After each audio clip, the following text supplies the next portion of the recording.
में सफाई के नाम पर अरबों रुपए का लगाया गया है, इस पर नमस्कार। देखिए, अच्छा विषय है और मैंने देखिए, हम हर चीज पे राजनीति को मैंने गंदे नजरिए से करना पसंद नहीं करते। अगर सरकार गंगा का निर्मलीकरण करने की बात कर रही है तो अच्छी बात है, होना चाहिए। हमारे देश में, हमारे वतन में, हमारे भारत में कम से कम ऐसी नदियां हो जिसमें मन निर्मल हो जाए स्नान करने से, और गंगा जी का महात्म्य बहुत ऊंचा है। अगर गंगा नदी निर्मल हो जाए तो बहुत बड़ी बात होगी और सरकार अच्छा पहल कर रही है। अरबों रुपया निर्मल कर दे, खरबों रुपया निर्मल कर दे, गंगा निर्मल हो जाए, बहुत बढ़िया बात है। धर्म की स्थापना होनी चाहिए, क्योंकि संस्कार विहीन होता जा रहा है समाज। पहले समाज में बड़े लोग आर्डर देते थे घर के, छोटे मानते थे। अब छोटे हुक्म दे रहे हैं, बड़े मान रहे हैं। समाज एकदम से संस्कार से खोखला होता जा रहा है। सबके आदर्श अपने अपने फायदे के अनुरूप बढ़िया आदर्श हैं। जिससे फायदा होता है वो उतना ही आदर्शवान है।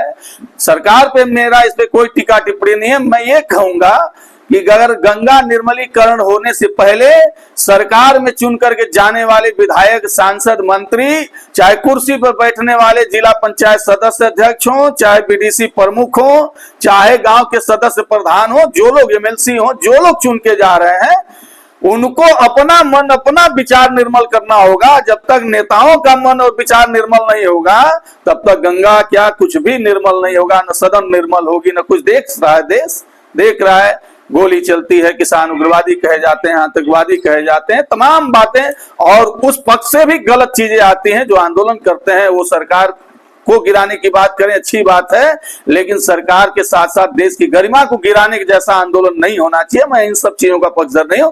मैं बिंदास बोलता हूं, किसी को खराब लगे, बुरा लगे, मुझे कोई फर्क नहीं पड़ता है। लेकिन अभी आपने कहा दानापुर में 3 गंगा बह रही हैं, इस पर क्या कहना?